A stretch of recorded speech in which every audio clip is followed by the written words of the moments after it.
It's time for the Movin The Chains podcast.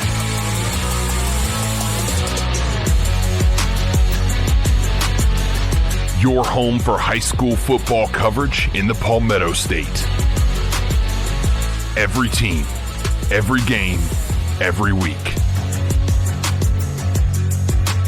And now your host, Kevin Thomas and Jarrell Hendricks.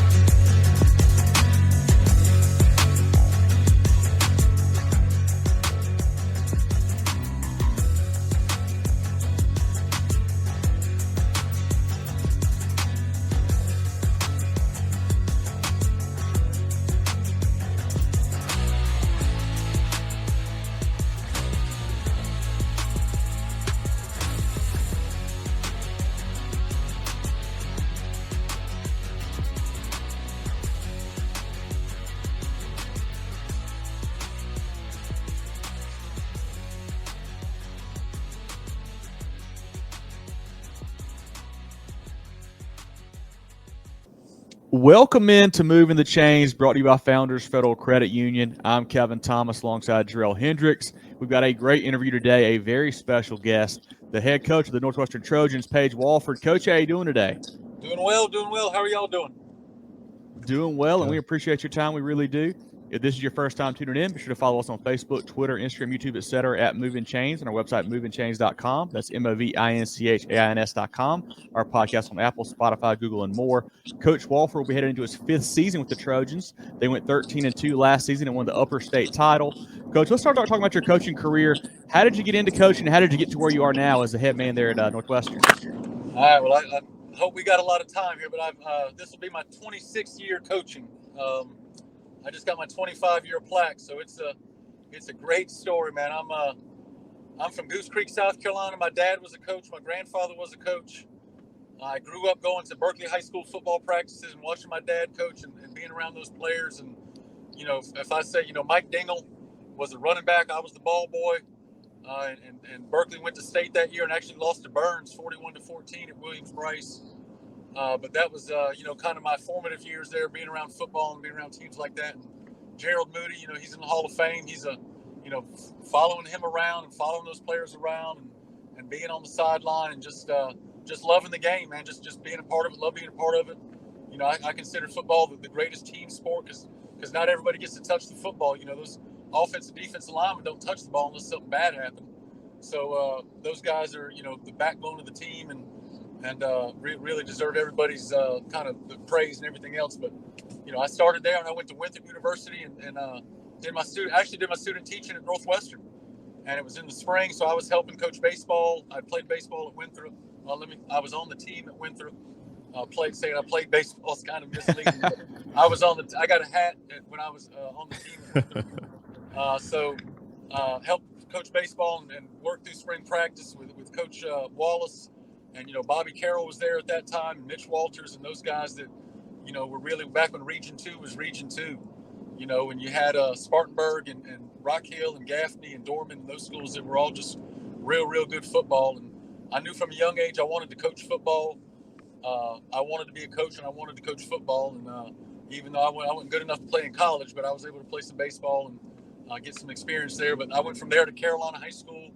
Let me back up. I graduated from Winthrop, went to Clemson University, and met James Earl, who had played at Clemson. He was coaching at Clemson at the time, and pretty soon after that, he became an assistant principal at a high school in Greenville called Carolina Academy. I went there for a year and a half, and then I was at Pickens High School for a year. Moved back down to the Low Country and coached at Wando for 8 years, and then the job I always wanted. I was offensive coordinator. I was a head strength coach. I was calling my own plays. I was still kind of young. Had a great job, and an opportunity opened up at Northwestern High School. I came and visited during spring break. That's when Kyle Richardson got here, and they were scoring 1 million points and playing real well on offense. And I wanted to kind of learn what they were doing. And I found out during that time that they were going to have a PE job open, and applied for that job. And that's an even longer story, but I ended up getting the job. Ended up getting hired. Really, I got hired after season and after the practice had started for the summer. It it was back and forth and real nerve-wracking there for a little while, but hated to leave Hanahan. Really great people there, but got the job that I always want. Left the best job I ever had for the job that I really, really always wanted, which was the chance to coach at Northwestern High School and be in Rock Hill again. And I was here for 6 years, and then I went to Daniel for 1 year, and I loved my time there and being there in Clemson with that staff and those kids, and that community is really special there at Daniel. And then some things happened at Northwestern, and I never thought I'd be the head coach of Northwestern, but if you want to make God laugh, just tell him your plans, because things just fell right into place, and it was really like I didn't have a choice. And I got to Northwestern, and then this is going on my 5th year, so I've been really blessed and really just been around some great people and some great kids.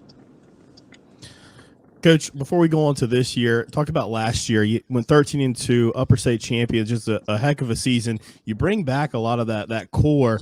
Were those players able to build through the summer and the spring using that experience and kind of fuel them in their off-season workouts? I think so. We think so. We had really, really good attendance this year. Probably the best attendance we've had as a program in a summer of any school I've been at, honestly. Kids were showing up. Kids were excited. They wanted to play. And then we make it fun. We do some things that probably some other schools don't do that make it a little different for our kids. And, they love to eat, and we'll feed them and have kind of team nights and try to have fun with them, and, try not to take ourselves too seriously. So, we have a saying in our program, so what, now what? And, we made it to state and lost. Well, so what? Now what? Well, now we get to work on next year. So, I mourned that loss for about a week, and then I forgot about it, and it's always in the back of my mind. But we started working on our process and trying to keep refining the way we do things, and we really feel like how we practice and the way we practice leads to success. So we try to refine that even more, and to give our kids the best chance to be successful on the field. So it'll always be with us.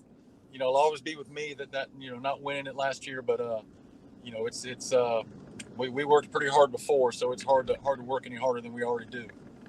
Coach, let's talk about your staff a little bit. We were able to retain most of the same guys from last year. Do you have any big turnover there? And who are a couple guys you might want to give some shine, a little shout out to here on the program?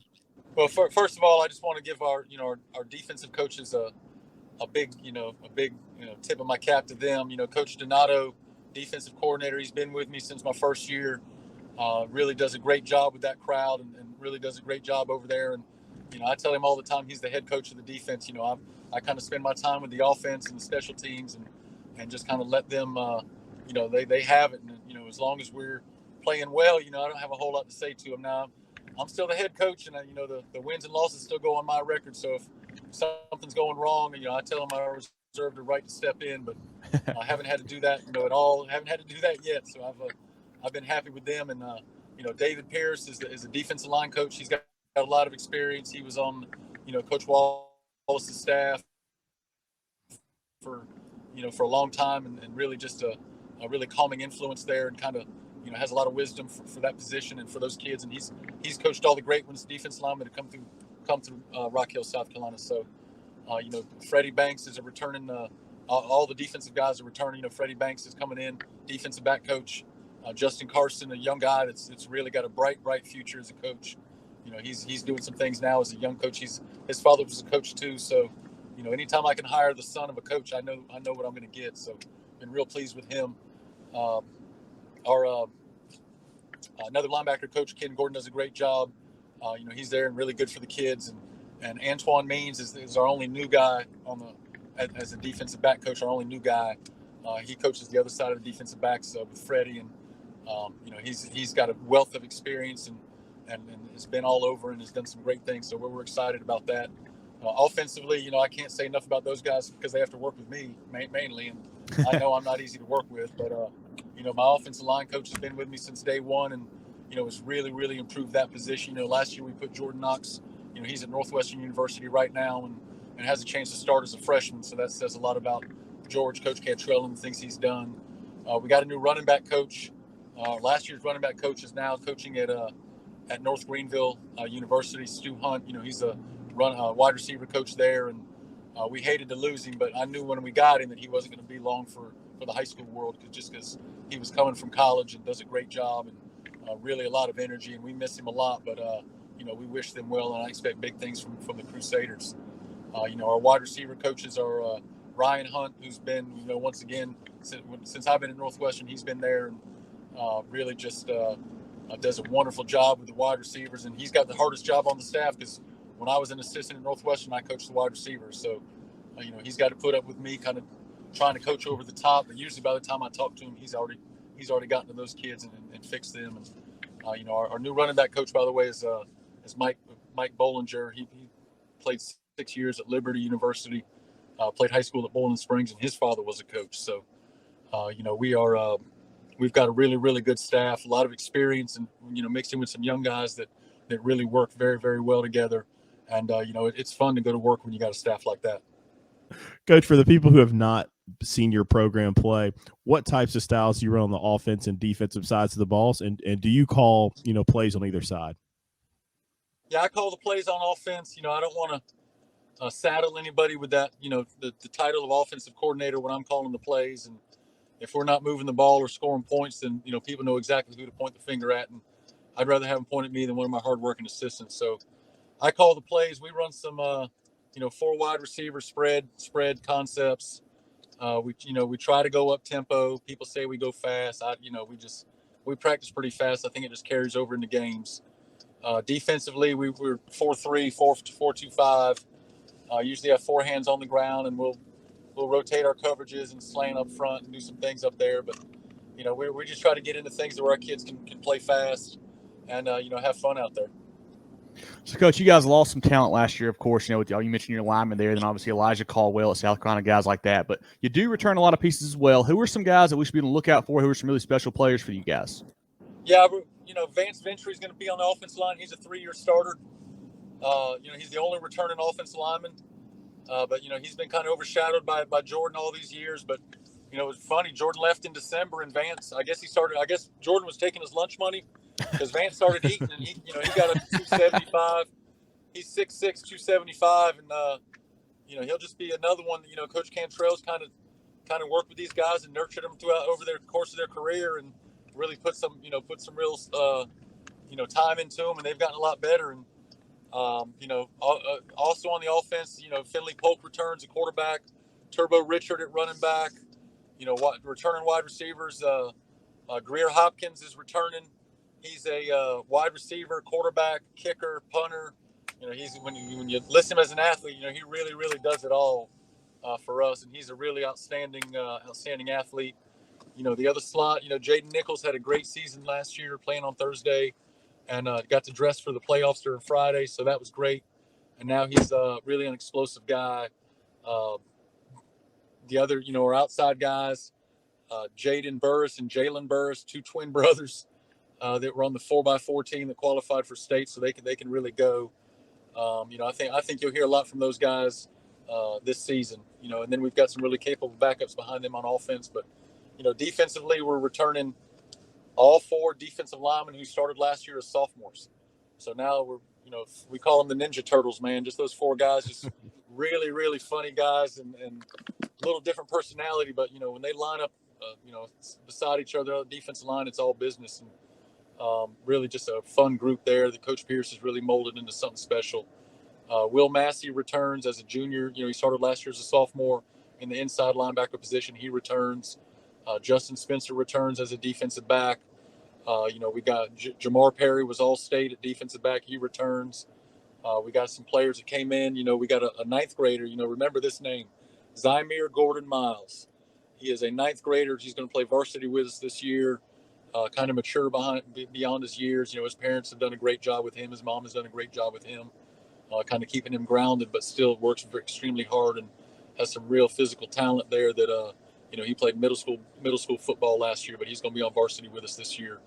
Jamon Carruthers is another player, that came in. He came in from another school this year and has really made some great strides over the summer and this fall practice so far. So, those guys, I know that's a lot of names, but I'm sure I've forgotten some, and there'll be 3 or 4 that we don't mention now that'll be, really, really good football players that, I wish I could name them all, but we don't have time for all that. You've gone through spring practice, 7-on-7 season, off-season workouts, and into the first few days of practice. What have you learned about this team so far? Well, first thing I know is that they like to play. They like each other, and that's important. It's a really good group. A close-knit group. They seem to get along really well. We've gone on trips. We've gone to stay the night at places.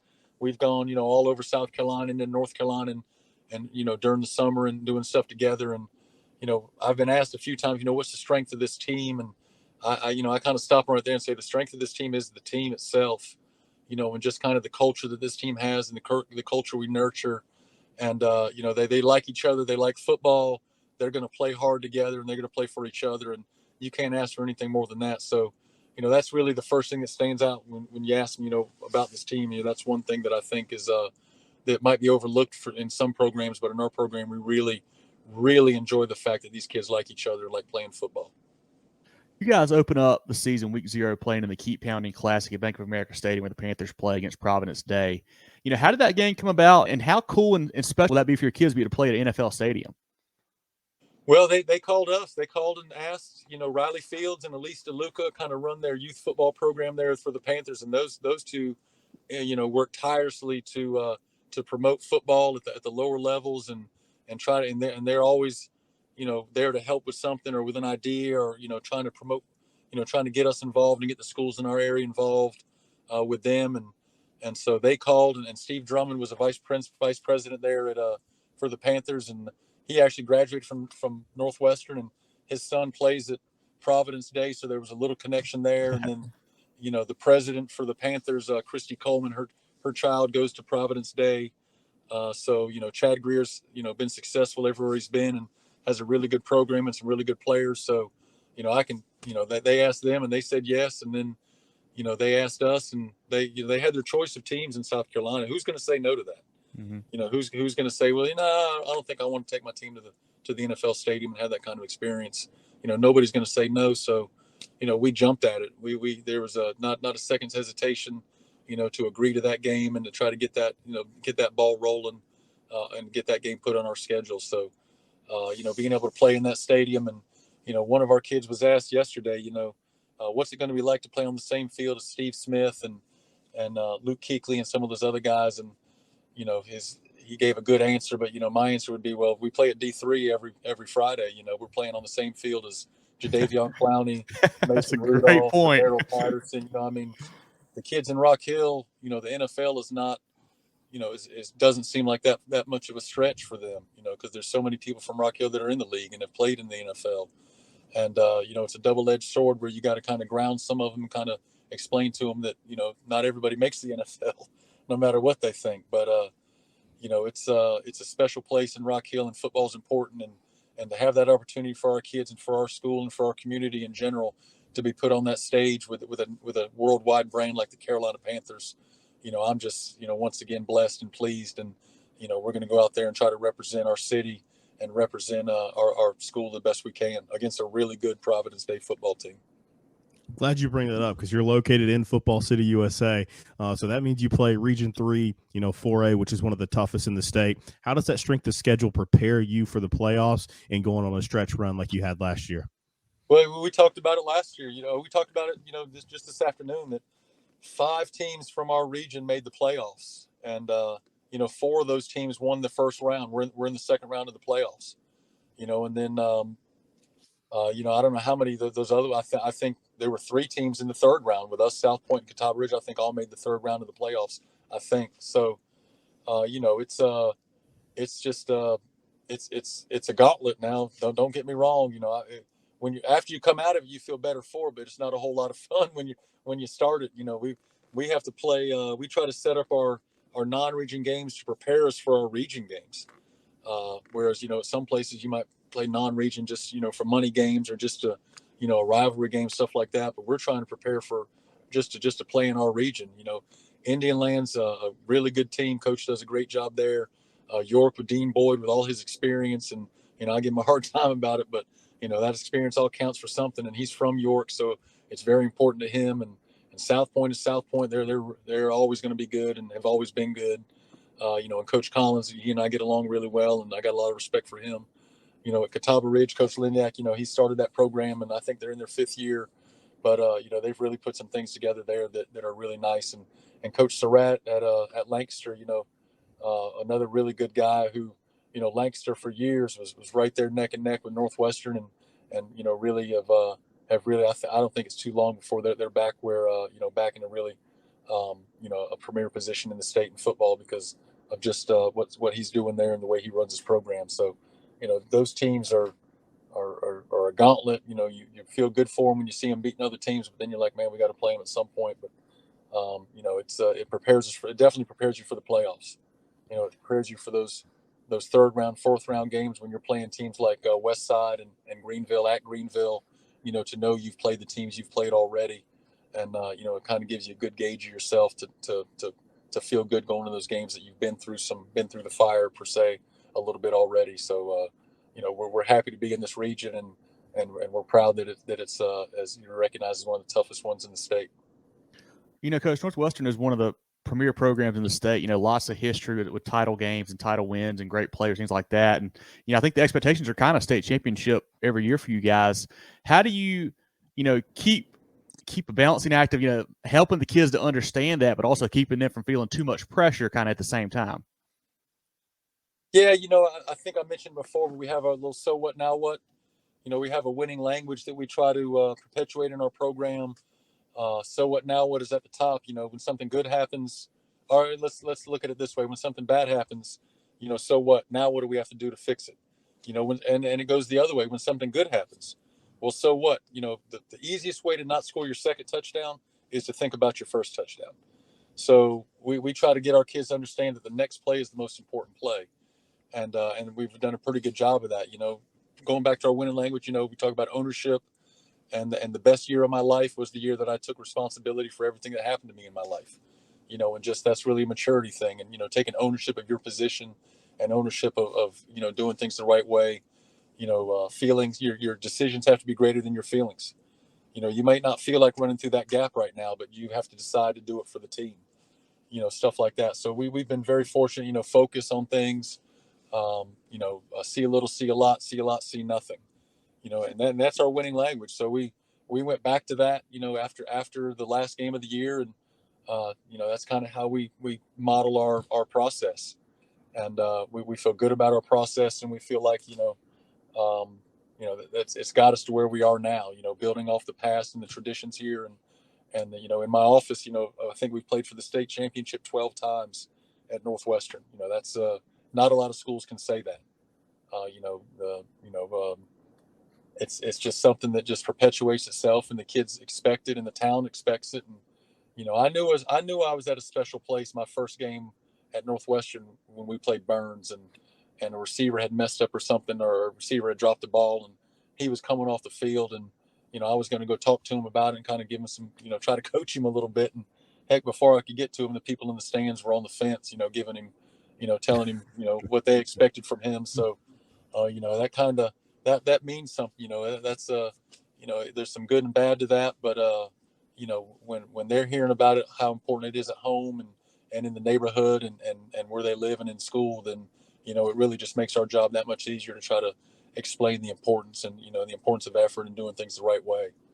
Take your financial game to the next level with Founders Federal Credit Union. Reach your full potential. Relax. Join Founders today. Visit an office near you or relaxjoinfounders.com to apply. Federally insured by NCUA, member qualification required.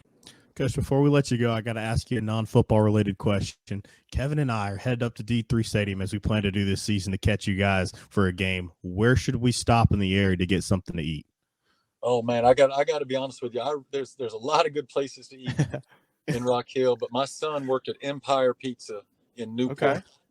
And when he got that job, I was probably more happy than he was because I knew I was going to because I'm like, man, this gives me just another excuse to go into that place. But I like about everything they serve, and they got really good wings, good sized wings and really good blue cheese. And that kind of people forget that, the blue cheese on a wing is what you put on that wing is just as important as the flavor of that wing. So blue cheese is what I like. And there's another place there, if you like barbecue, called Dixie Pig there on Celanese that's really good.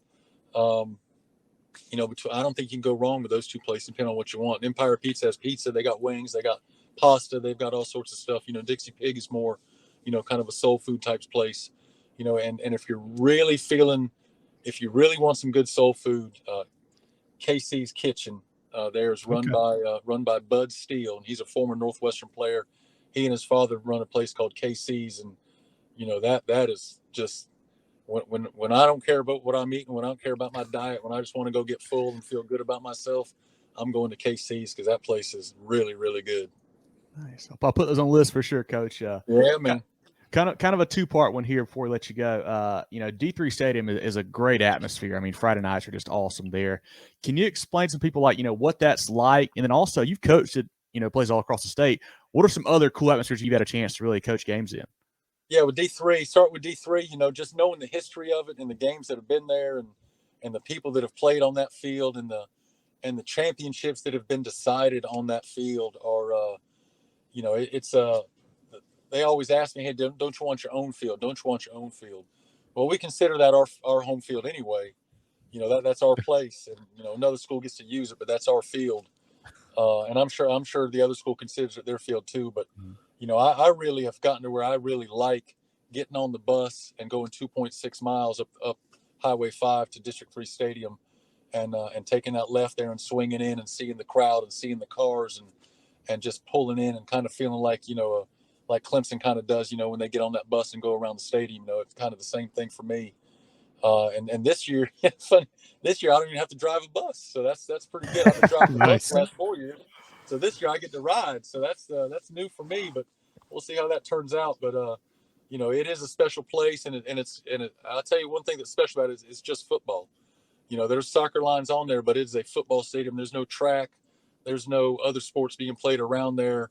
And our district is really, this year we got new turf, and it's the same turf that they put in the NFL field. So, Rock Hill School District 3 has really stepped up to the plate when it comes to athletics this year. And Dr. Smallsy, the superintendent, has really made athletics as well as academics, but athletics as well, a priority for our student athletes. And it's really just a great time to be, at Northwestern High School and to have all that kind of support going on, coming from the top down from the district, to the district athletic director all the way from the principal. So, District 3 is only going to get better.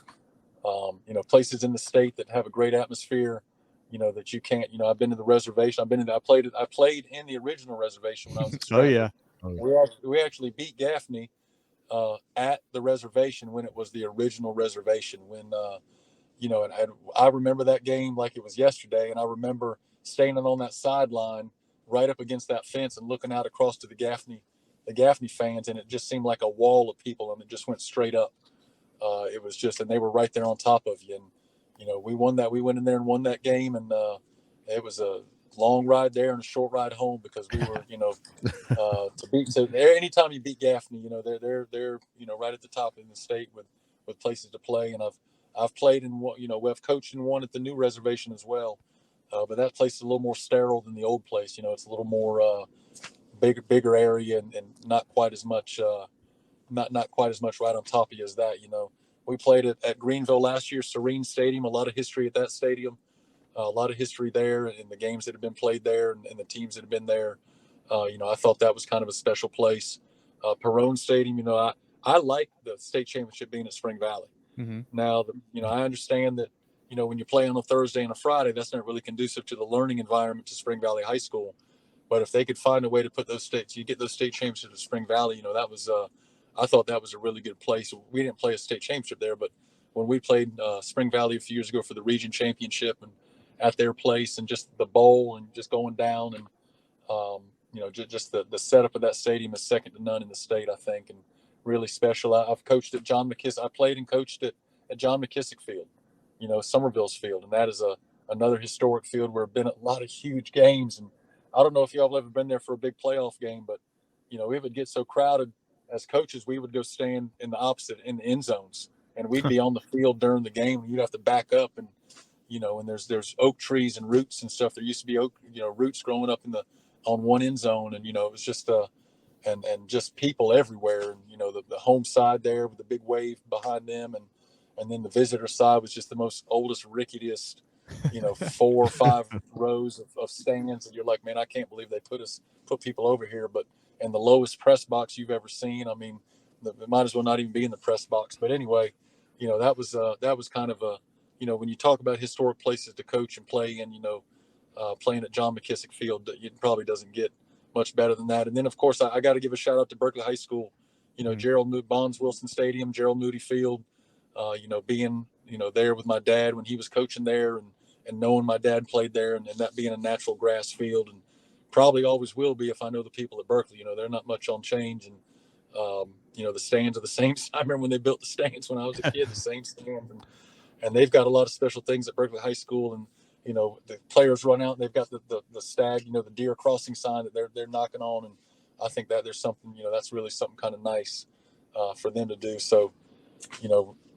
I guess I've been, now that I'm my 26th year, I've been in a lot of places. So, those are some really, really good historic stadiums, and I've just been really blessed in my career to be able to go there and coach and play.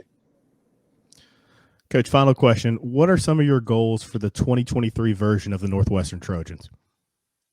Yeah, we have it written. We have goals that are in my office and and also in the locker room. The first one is to, this is going to sound corny, but to win in the classroom. I want my kids to, I know this is off the field stuff, but I want them to win in the classroom. We put an emphasis on academics at Northwestern, and we give them support, but we expect them to do their best in the classroom, to try to win in the classroom. So that's number one. Of course, you want to win the opener, which this year would be really nice to be able to beat that team, and you want to win all your home games.